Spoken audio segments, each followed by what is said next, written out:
On arrive à la moitié du mois de Ramadan et la question qui se pose en tant qu'entrepreneur, c'est comment est-ce que je fais pour gérer mon business et mon jeûne et mes actes d'adoration? Et en réalité, c'est une question qui est tout à fait légitime. Et aujourd'hui, je vais vous donner mon point de vue dans cette vidéo. C'est des choses que vous allez pouvoir implémenter vous-même pour ne rien délaisser. Si jamais tu ne me connais pas, je m'appelle Amar, je suis entrepreneur depuis 2017 et j'ai littéralement fait des centaines et des centaines de milliers d'euros en ligne. Aujourd'hui, en termes de chiffre d'affaires, j'ai fait bien plus que ça, mais mon objectif, il est simple, c'est de pouvoir faire, à partir de cette année, plus d'1 million d'euros de bénéfices. Là, on ne parle pas de chiffre d'affaires, donc si tu veux suivre l'aventure, tu t'abonnes. Donc pour revenir au sujet, la première des choses qu'il faut se dire, elle est très simple, c'est que c'est pas grave si pendant ce mois de Ramadan, tu ne fais pas autant de chiffre d'affaires. C'est pas grave si ton focus, il est dans tes actes d'adoration, parce que c'est important. C'est un mois qui est là pour ça. C'est un mois où on a besoin de se recentrer sur soi, d'avoir une bonne relation avec Allah, de continuer nos actes de ibadah en essayant de nous améliorer. Et c'est vraiment un sprint. S'il y a vraiment un mois qui est celui du sprint, c'est celui de Ramadan. Donc effectivement, on fait des efforts, voilà, on dort pas beaucoup, etc. Mais la question qui se pose, c'est comment je fais pour continuer à gérer mon business malgré tout. Je m'en sors plus, je dors peu, je suis tout le temps fatigué, je sais pas comment faire.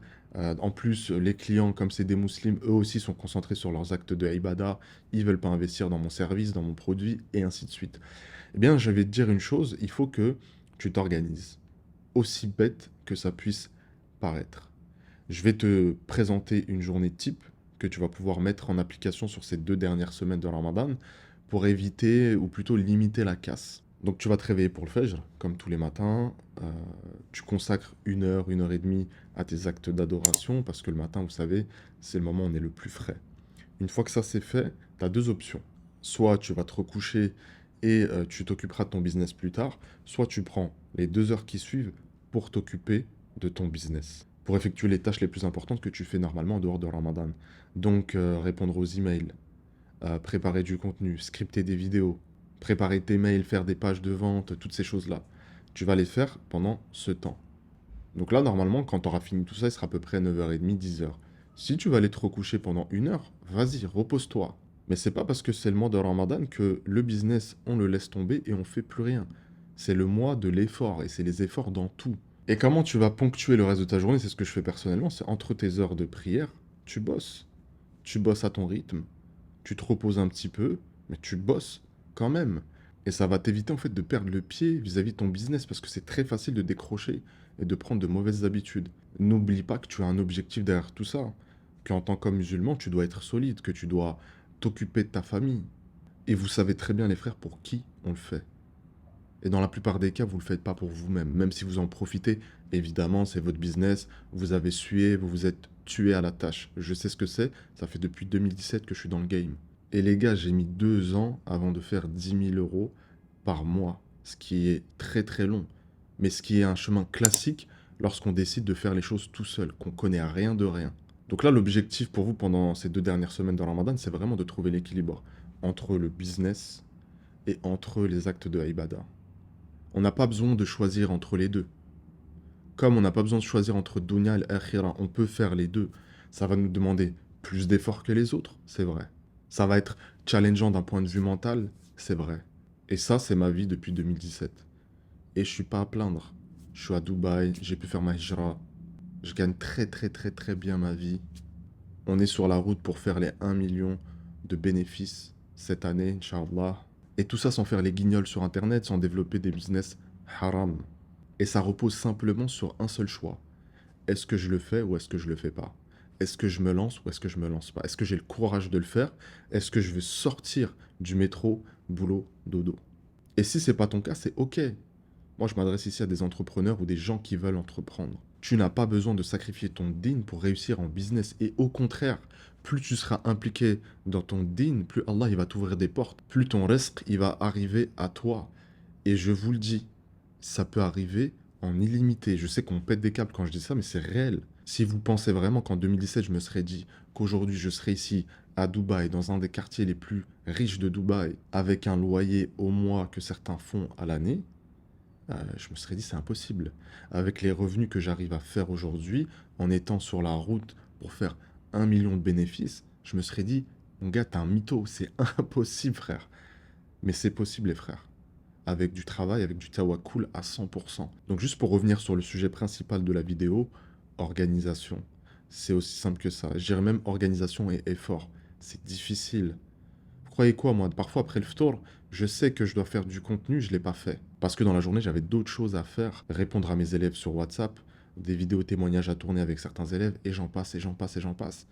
Donc j'arrive le soir, et je viens à peine de casser le jeûne, de prier, que c'est l'heure de faire du contenu.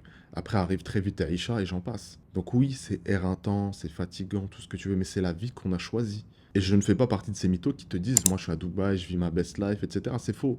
Je sors jamais de chez moi. Je fais que bosser, bosser, bosser, bosser.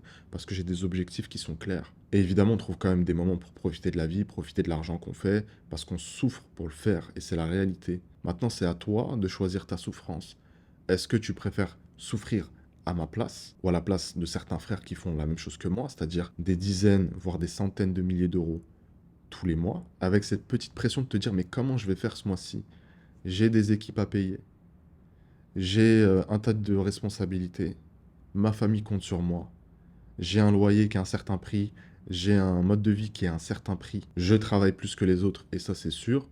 Ou alors la pression de travailler pour quelqu'un qui t'empêche de prier à l'heure, qui n'est pas content quand le jour de l'Aïd, tu t'absentes, et qui, même dans les pires des cas, te l'interdit complètement. Être obligé de vivre dans un pays ou dans une société qui ne t'accepte pas en tant que musulman, parce qu'à un moment donné, il faut qu'on se dise les choses, et c'est pour ça que je suis venu à Dubaï. Alors, c'est pas la seule raison, évidemment, bien sûr qu'il y a tout ce qui est autour de l'imposition, le mode de vie, la sécurité, etc., mais principalement, ce que je recherchais, c'était avant tout un pays musulman où tu peux sortir en camis, où ta femme, elle peut sortir voilée, personne l'embête, personne parle avec elle, et toi, tu t'en sors bien parce que tu as besoin de recadrer personne, si tu vois ce que je veux dire, ce qui n'est pas le cas en France. Mais au moins, tu as ta petite sécurité, tu sais que tous les mois, enfin, sécurité entre guillemets, hein, parce que à tout moment, tu peux te faire virer, j'en passe, mais tu as ta petite sécurité où tous les mois, tu touches ton SMIC, ou tes 2 000 euros, 3 000 euros. Mais tu es plafonné par contre. Et cette vie-là, je la dénigre absolument pas. Il y a des gens qui sont confortables là-dedans et qui sont très bien là-dedans, qui s'y retrouvent.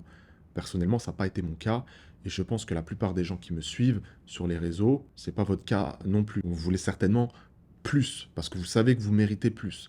Et encore une fois, le but, c'est de trouver l'équilibre. Et cet équilibre que tu vas trouver pendant le Ramadan, tu peux le transposer aussi aux autres mois, aux prochains mois. C'est-à-dire te retrouver entre dunya, tes affaires, qui peuvent être aussi, et dans beaucoup de cas, un acte de ibada, parce que tu es dans le tawakkul, parce que tu réponds à tes obligations d'homme, parce que tu protèges ta famille, parce que tes intentions sont bonnes. D'où l'importance de revoir ses intentions. Mais aussi entre l'akhira, avec tes actes de ibada au quotidien, ta prière, ta zakat, tes aumônes, et j'en passe. Tu n'as pas besoin de choisir akhi entre les deux. Tu peux avoir la totale. Et j'en suis la preuve vivante, et d'autres frères, évidemment. Le dernier conseil que j'ai envie de te donner avant de quitter cette vidéo, c'est vraiment, vraiment, vraiment, ne sois pas esclave de ton entreprise. Je l'ai été pendant de nombreuses années parce que je n'avais pas les systèmes, je ne comprenais pas. Je n'arrivais pas à prendre de la hauteur sur mes business. Et j'étais à 100% dans l'opérationnel, au four et au moulin. C'était complètement invivable. Et à un moment donné, je me suis dit, stop, j'en veux plus. J'ai embauché quelqu'un qui m'a aidé. Donc j'ai pu prendre de la hauteur et sortir de cette position oppressante où tu deviens complètement esclave de ton business. Et on n'est pas en train de créer un business pour être un esclave, mais pour se libérer. Mais ça va te demander beaucoup de travail, beaucoup de connaissances, et d'investir sur toi avec quelqu'un qui connaît, quelqu'un qui est passé par là. Et n'oubliez pas une chose, c'est que le pilier central, que ce soit de ta vie ou de ton business, c'est la satisfaction d'Allah avant toute chose. Si tu vois que ton business, il prend le pas sur ton dîn, tu lèves le pied sur ton business et tu te recentres. Qu'Allah accepte notre jeûne, et nous on se revoit la prochaine fois. Assalamu alaikum wa rahmatullah.